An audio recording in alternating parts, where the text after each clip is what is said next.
19वीं शताब्दी के ददावेन में कैंटो शहर में एक स्थायी वेश्यालय से एक पूर्व वेश्या को चेंगाई के लिए भेजा गया था, एक भयावह समुद्री डाकू जो किंग राजवंश में दक्षिण चीन सागर में संचालित होता था।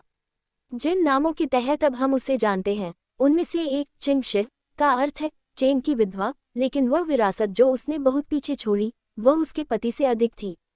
उसे चेंगाई साओ या झेंगी साओ के नाम से भी जाना जाता है। उनकी मृत्यु के बाद उन्होंने उसे सफल बनाया और 1800 से अधिक समुद्री डाकू जहाज़ों और अनुमानित 80,000 पुरुषों की कमान संभाली। इसकी तुलना में प्रसिद्ध ब्लैकबर्ड ने 4 जहाज़ों और 300 समुद्री डाकुओं की कमान संभाली। वह बिल्कुल निर्विवाद रूप से सबसे बड़ी समुद्री डाकू थी जो कभी भी रहती थी। Pirate women, the princesses prostitutes और privateers who rule the seven seas के लेखक लॉरा सुकडिनकोम कहते हैं, उसने लंबे समय तक पायरेटेड किया। उसने और पैसे कमाए। उसने अपनी मर्जी से आत्मसमर्पण कर दिया। उसे अपने पैसे रखने के लिए और स्वतंत्रता में अपने बाकी दिनों को जीने के लिए मिला, जैसा कि ने की रक्षा की और ब्लैकबर्ड जैसी सरकार द्वारा हत्या कर दी गई। चिंग के पति चेंगाई समुद्री डाकू जहाज़ों के रेड फ्लैग फ्लीट के दुर्जय कमांडर थे। वह कई प्रतिद्वंद्वी चीनी समुद्री डाकू संगठनों को एकजुट करने में कामयाब रहे थे। उन्होंने 1801 में 26 वर्षीय से शादी की और चिंग ने अपने पति की चोरी में पूरी तरह से भाग लिया। डियानेच लिखते हैं, दक्षिण चीन तट के समुद्री डाकू में मरे 1790-1810। कहानी यह है कि चेंग ने अपनी दुल्हन की तलाश एक चतुर व्यवसायी के रूप में की थी। चिंग शिह ने स्पष्ट रूप से अपने अमीर और राजनीतिक रूप से जुड़े ग्राहकों पर सत्ता हासिल करने के लिए एक वेश्या के रूप में सीखे गए रहस्यों का इस्तेमाल किया। इस कहानी का समर्थन करने के लिए कोई प्राथमिक चीनी स्रोत नहीं है, लेकिन चिंग शिह की वित्तीय समझ निश्चित रूप से चोरी में अपने करियर के दौरान निर्विवाद हो गई। यह अफवाह है कि चिंग शिह ने 1801 में चेंगाई से अपनी शादी की शर्त के रूप में समुद्री डाकू बेड़े के समान नियंत्रण की मांग की थी। जहां व्यापार कौशल खुद को प्रदर्शित करना शुरू कर देता है, वह उस तरह से है जैसे वह पूरे संघ का समग्र प्रमुख बन गया है। मरे कहते हैं, महिला समुद्री डाकू नेता एक दुर्लभ घटना थी और मरे केवल एक अन्य महिला कमांडर, एक श्रीमती माननीय चो लो के बारे में जानते हैं, जो 20वीं शताब्दी के पूर्वार्ध में हांगकांग में सक्रिय था। उनकी शादी में 6 साल चेंगाई की 42 साल की उम्र में मृत्यु हो गई। इस बारे में ज्यादा जानकारी नहीं है कि उनका निधन कैसे हुआ।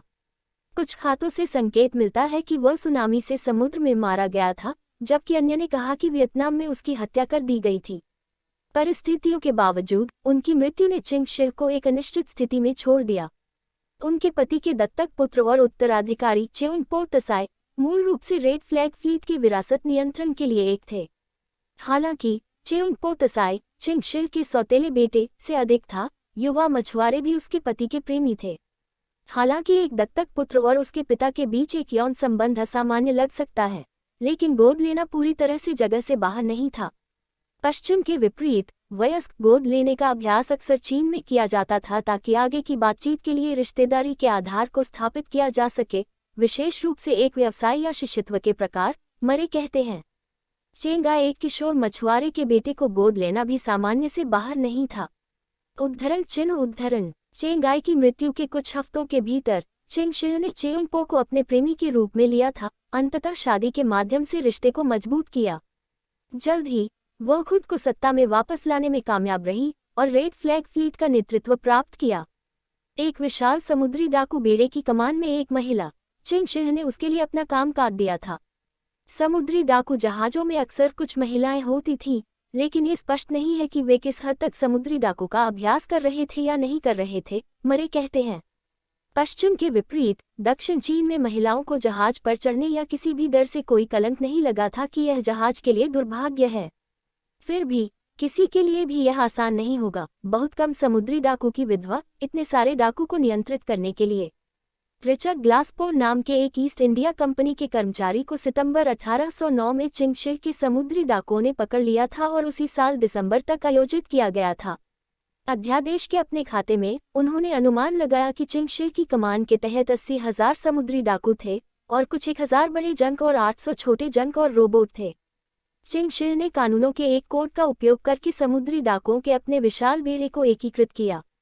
कोड सख्त था, कोई भी समुद्री डाकू अपने स्वयं के आदेश दे रहा था या किसी श्रेष्ठ की अवज्ञा कर रहा था, उसे मौके पर ही मार दिया जाना था। महिला बंदियों के संबंध में कोड अपने कानूनों में विशेष रूप से असामान्य था। अगर एक समुद्री डाकू ने एक महिला बंदी के साथ बलात्कार किया तो उसे मौत के घाट उतार दिया जाएगा। यदि दोनों के बीच का लिंग सहमति से था तो दोनों को मौत के घाट उतार दिया जाएगा। चिंग शिह के कोड के आगे के खातों में कहा गया है कि यदि कोई समुद्री डाकू अपनी पत्नी के रूप में बंदी बना लेता है, उसे उसके के प्रति वफादार रहने की आवश्यकता थी। हालांकि अन्य कहते हैं कि कप्तानों में कई पत्नियां होंगी। जो कुछ भी उन्होंने उसके बारे में सोचा था, ये स्पष्ट प्रतीत होता है कि समुद्री डाकू ने उसके अधिकार का सम्मान किया और उसका पालन किया, मरे कहते हैं। किंग शिह के शासन के तहत रेड फ्लैग फ्लीट अपराजित हो गया। किंग राजवंश के अधिकारियों, पुर्तगाली नौसेना और ईस्ट इंडिया कंपनी द्वारा इसे रद्द करने के प्रयासों के बावजूद उच्च समुद्रों पर 3 साल की बदनामी के बाद चिंग शिह आखिरकार 1810 में चीनी सरकार से माफी की पेशकश स्वीकार करके सेवानिवृत्त हो गए। आत्मसमर्पण करने से जो लगता है कि ब्लैक एंड रेड फ्लीट्स और उनके नेताओं के बीच एक आंतरिक संघर्ष हुआ है, जिसके कारण पहले ब्लैक फ्लैग फ्लीट का आत्मसमर्पण हुआ और फिर अंततः रेड फ्लैग बेड़े के लिए मरे कहते हैं। मैं कल्पना करता हूं कि उनके दमन और सामंजस्य के आंतरिक नुकसान के लिए बाहर से बढ़ते दबाव को देखते हुए उन्हें एहसास हुआ कि हार मानने का समय आ गया है। उद्धरण चिन्ह 1844 में 69 वर्ष की उम्र में चिंग शिह की मृत्यु हो गई। अपने शासन के समय से उसने जो विरासत छोड़ी, उसने लोकप्रिय संस्कृति में प्रवेश किया। यहाँ तक कि उसने the pirates of the Caribbean franchise में एक चरित्र को प्रेरित किया, शक्तिशाली माल्किन चिंग, 9 समुद्री डाकू लॉर्ड्स में से एक। जबकि कुछ भी नहीं पता है कि उसने अपनी सेवानिवृत्ति के बाद बिताए वर्षों के बारे में, कोई केवल यह आशा कर सकता है कि उसने अपने अंतिम दिन शांति और गुमनामी में बिताए, समुद्र पर कष्टप्रद जीवन से दूर जहां उसने अपना नाम बनाया।